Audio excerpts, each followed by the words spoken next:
Good morning to all of you. आप सभी प्यारे स्टूडेंट का मैं सत्येंद्र सर बैंकॉन्स technical academy official YouTube channel पर स्वागत करता हूं। आइए आज हम लोग इस वीडियो के माध्यम से आपके साथ कुछ क्वेश्चन को डिस्कस करेंगे। हमें पता है कि हम 2019 के पेपर को डिस्कस कर रहे हैं, जिसमें 2019 का पहला पेपर 23 मार्च का शिफ्ट 1 हमने डिस्कस कर लिया है। तो चलिए 23 मार्च का शिफ्ट 2 हम डिस्कस करेंगे। आप स्क्रीन पे देख पा रहे होंगे कि यहाँ लिखा गया, देखो 23 मार्च शिफ्ट 2 है ना, जिसमें आपका डे 3 होगा। क्वेश्चन 1 से 25 तक हम लोग डिस्कस करेंगे।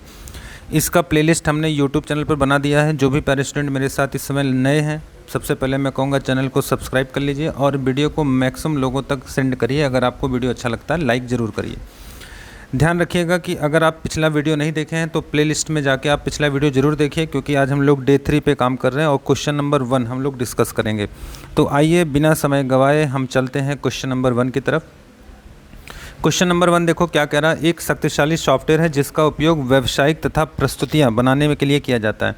आपको पता, देखो ध्यान रखना चारों ऑप्शन होते ज़रूर हैं, पर मैं क्योंकि वीडियो बड़ा ना हो जाए इसलिए मैं आपको सीधा आंसर पर ले चलता हूं और ऑप्शंस आप थोड़ा सा देख लीजिए अपने हिसाब से, है ना। देखो एक शक्तिशाली सॉफ्टवेयर है जिसका उपयोग, देखो प्रस्तुतियां का मतलब मैंने पढ़ा है स्लाइड बनाने के लिए। अब देखो स्लाइड बनाना है तो पहले ऑप्शन ढूंढो। देखो मैं ऑप्शन बोल रहा हूँ माइक्रोसॉफ्ट पावर पॉइंट, तो माइक्रोसॉफ्ट पावर पॉइंट हमें दिख गया। देखो कहाँ दिख गया, सी वाला ऑप्शन सही होगा। तो इस तरह से हम आगे बढ़ेंगे। क्वेश्चन नंबर 2 देखो, निम्नलिखित कथनों की सत्यता का सबसे अच्छा वर्णन कौन है। सत्यता का सबसे अच्छा वर्णन का मतलब क्या होता है, जो सत्य हो, है ना। इन दोनों में देखो पहला देखना, माइक्रोसॉफ्ट वर्ड की एक तालिका में पंक्तियां स्तंभों की संख्या सम संख्या में भी हो सकती है ना, तो बिल्कुल हो सकती है, चाहे सम में करो चाहे विषम में करो, नो प्रॉब्लम। किसी भी तालिका में पंक्तियों की न्यूनतम संख्या 1 से कम नहीं होनी चाहिए, बिल्कुल सही बात है। कम से कम कॉलम 1 तो होना ही चाहिए। इसका मतलब दोनों सत्य है, तो दोनों सत्य है, दैट्स मीन ये देखिए बी वाला ऑप्शन सही होगा। इनका कहने का मतलब है जब हम कुछ भी लिखते हैं तो वहाँ पे वर्ड में देखो कॉलम 1, जैसे मैंने लिखा राम, देखो मैंने लिखा राम, तो एक कॉलम तो 1 है ना, एक कॉलम 1 होगा, ऊपर से रो 1 होगा। तो चाहे आप रो को सम में रख सकते हो और कॉलम हमेशा मिनिमम 1 होना चाहिए, तो दोनों वैल्यू सत्य हैं। चलिए आगे बढ़ते हैं। क्वेश्चन नंबर 3 देखो, निम्नलिखित में कौन सा एक विशेष प्रयोजन एप्लीकेशन सॉफ्टवेयर है।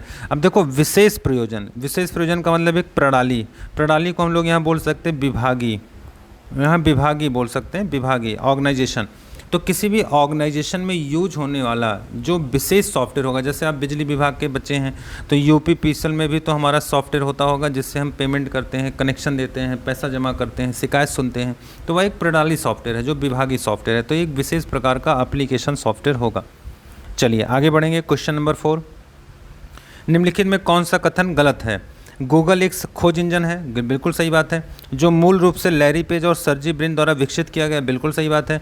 बिंग माइक्रोसॉफ्ट द्वारा विकसित एक वेब ब्राउज़र है, नहीं, बिंग जो है ये बिंग भी आपका एक सर्च इंजन है, सर्च इंजन बिंग भी होता है। इसका मतलब दूसरा वाला गलत हो गया। तो देखो यहाँ पे केवल है, तो ये वाला ऑप्शन जो है केवल बी कर लो, तो केवल बी का मतलब ए सही होगा। इसका मतलब गलत कौन है, तो गलत केवल बी है। इसे एडिट कर लीजिएगा, गलत है केवल बी। इसका मतलब पहला वाला सही है, दूसरा वाला गलत है। चलिए आगे बढ़ेंगे। क्वेश्चन नंबर 5 देखो, डेटा प्रतिनिधित्व के संबंध में, है ना, एब्सेडिक का पूरा नाम क्या है। एब्सेडिक का पूरा नाम मैं फुल फॉर्म बोल दे रहा हूँ, आप मिला लेना। इसका फुल फॉर्म देखो ऐसे होता है, extended binary coded decimal interchange code. अब आप जरा मुझे बताना, एक्सटेंडेड का मतलब होता है विस्तारित। देखो सी वाला, देखो विस्तारित binary coded decimal interchange code, C वाला ऑप्शन सही होगा। चलिए आगे बढ़ते हैं। क्वेश्चन नंबर 6 देखो, निम्नलिखित माइक्रोसॉफ्ट एक्सेल फंक्शन का परिणाम क्या होगा, है ना। इसका रिजल्ट देखो, एवरेज क्या करता है, औसत निकालता है। औसत कैसे निकालते हो, सारी संख्याओं को जोड़ लो, तो 0, 10 + 20, कितनी संख्याएं जोड़ रहे हो, 3, तो इसका मतलब 30/3, आंसर आ गया 10। तो आपका आंसर देखो 10 हो गया, डी वाला राइट आंसर होगा। तो औसत हम निकालना जानते हैं। माइक्रोसॉफ्ट एक्सेल 2016 में कौन सा एक वैध फंक्शन नहीं, वैध का मतलब जो गलत हो, तो एवरेज भी हमने देखा, एवरेज भी होता है, एवरेजा भी होता है, मीन नहीं होता, मीन का ही एवरेज कहते हैं। इसी मीन को हम लोग एवरेज कहते हैं, तो मीन नहीं होता, इसका मतलब बी, ये वैध नहीं है, बी वैध नहीं है। चलिए आगे बढ़ेंगे। 8वां क्वेश्चन देखो, माइक्रोसॉफ्ट एक्सेल में एवरेज फंक्शन के संदर्भ में कौन सी वैल्यू सही है? अभी एवरेज हमने पढ़ा, तो एवरेज क्या कर सकता है? देखो एवरेज यह तर्क मूल्यों के हार्मोनिक माध्य को लौटाता है। हार्मोनिक हमने पढ़ा होगा, है ना, ये मैथ का पार्ट है, तो हार्मोनिक तो होता नहीं है। अंक गणती मध्य नहीं होता है ना, सॉरी, अंक गणती मध्य को लौटाता है, तो यही तो होगा अंक गणती, जिसमें है ना अंक गणित वैल्यू होगी। इसका मतलब बी सही है। ज्यामिति नहीं, है ना, मोड नहीं, इसका मतलब बी ऑप्शन सही होगा। चलिए 9 नंबर देखो, जो लाइनेक्स एक पोर्टेबल ऑपरेटिंग सिस्टम है, तो लाइनेक्स एक हो या सही है। इसमें कौन सा लाइनेक्स की पोर्टेबिलिटी सुविधा का सबसे अच्छा वर्णन करता है? मतलब ऑप्शन तो सब सही होंगे पर उसमें अच्छा देखना है। तो लाइनेक्स एक समय में कई उपयोगकर्ता को सपोर्ट कर लेता है, बिल्कुल सही बात है। लाइनेक्स विभिन्न प्रकार के हार्डवेयर पर काम कर सकता है। लाइनेक्स एक समय में कई प्रोग्राम को सपोर्ट कर सकता है। लाइनेक्स GUI को सपोर्ट करता है, मतलब है तो सभी सही, पर ज़्यादा अच्छा कौन है? तो ज़्यादा अच्छा बी है। क्यों? क्योंकि अलग अलग हार्डवेयर पर भी वो काम कर लेता है। अलग अलग हार्डवेयर का मतलब हो गया कि हमारा डिपेंड नहीं करता कि हम इसी सिस्टम पर काम करेंगे, दूसरा सिस्टम होगा तो भी वहाँ लाइनेक्स काम कर लेगा। चलिए आगे बढ़ते हैं।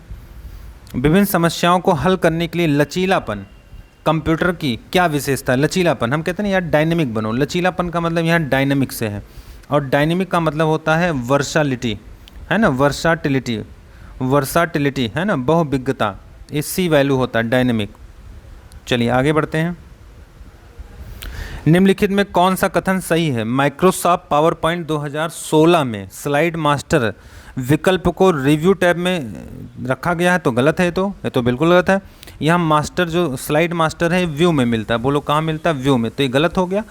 माइक्रोसॉफ्ट पावर पॉइंट 2016 में प्रस्तुति में वीडियो जोड़ने के लिए insert tab media group video पर क्लिक करते हैं, मीडिया ग्रुप पर क्लिक करते हैं, तो इसका मतलब देखो दूसरा सही है।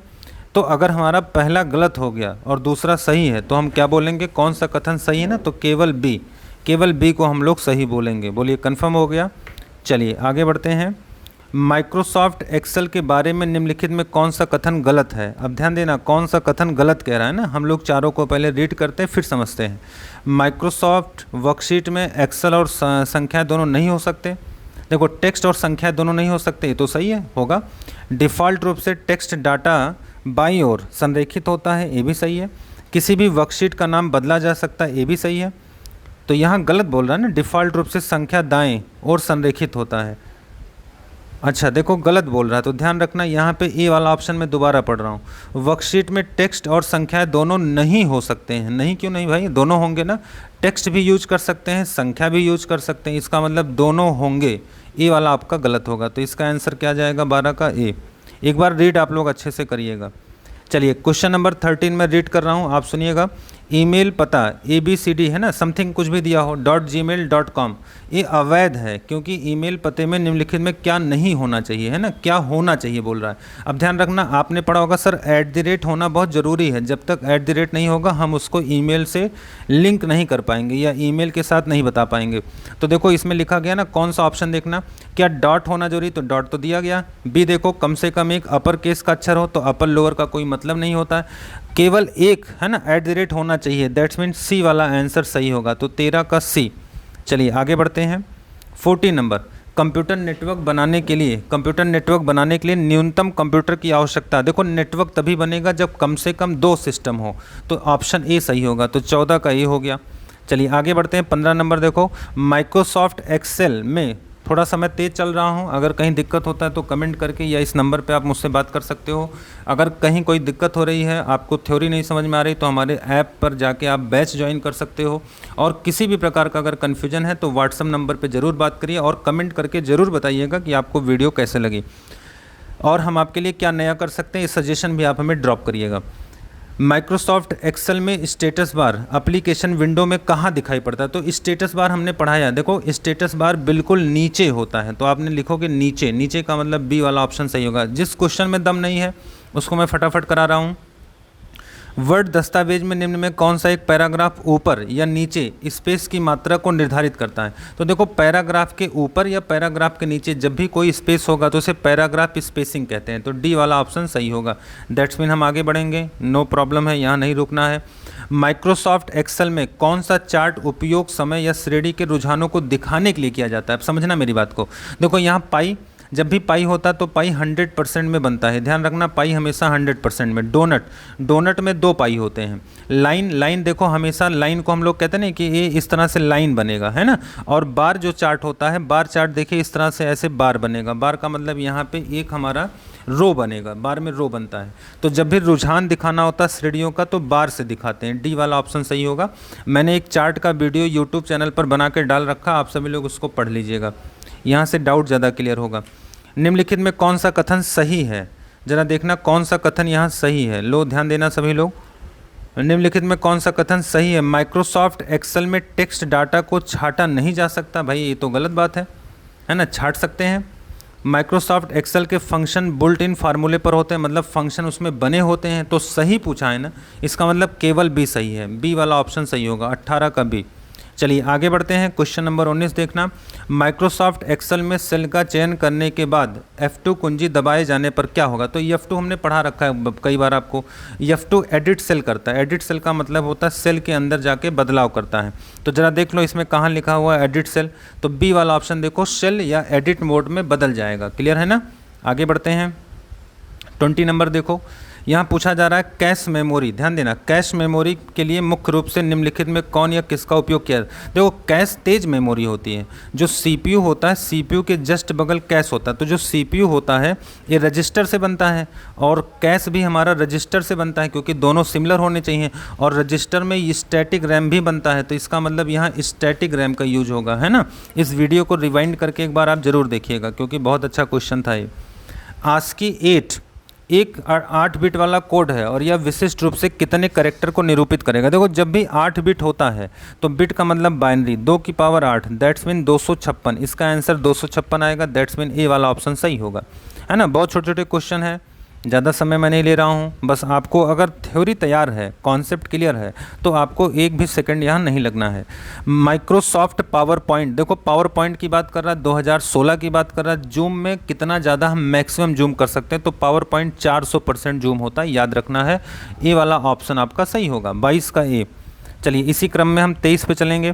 विंडोज़ सिस्टम में किसी फाइल का नाम बदलने की प्रक्रिया का वर्णन अच्छी तरह से निम्नलिखित में कौन सा विकल्प करता है। तो ध्यान रखना, विंडोज़ सिस्टम में किसी फाइल का नाम कैसे बदलोगे। तो पहले देखो, पहला ऑप्शन में पढ़ रहा हूँ, फाइल आइकन पर राइट क्लिक करके और कॉपी विकल्प, कॉपी क्यों करोगे, तो गलत है। अच्छा, फाइल आइकन पर लेफ्ट क्लिक करके और रीनेम ऑप्शन को करेंगे, तो लेफ्ट पे तो होता ही नहीं, लेफ्ट पे तो ओपन होता है, ये भी गलत है। फाइल आइकन पर डबल क्लिक करके तो खुल जाएगा। फाइल आइकन पर राइट क्लिक करके और रीनेम विकल्प को चुनकर, दैट्स मीन डी वाला ऑप्शन सही होगा, है ना। चलिए आगे बढ़ते हैं। क्वेश्चन नंबर 24, देश के कई विश्वविद्यालय को एक साथ किसके माध्यम से जोड़ा जाता है। तो लैन, देखो विश्वविद्यालय है तो लोकल एरिया में होगा, उस एरिया में लैन चलेगा। लैन का मतलब बी ऑप्शन सही होगा। चलो आगे बढ़ते हैं। क्वेश्चन नंबर 25 आज का लास्ट क्वेश्चन है।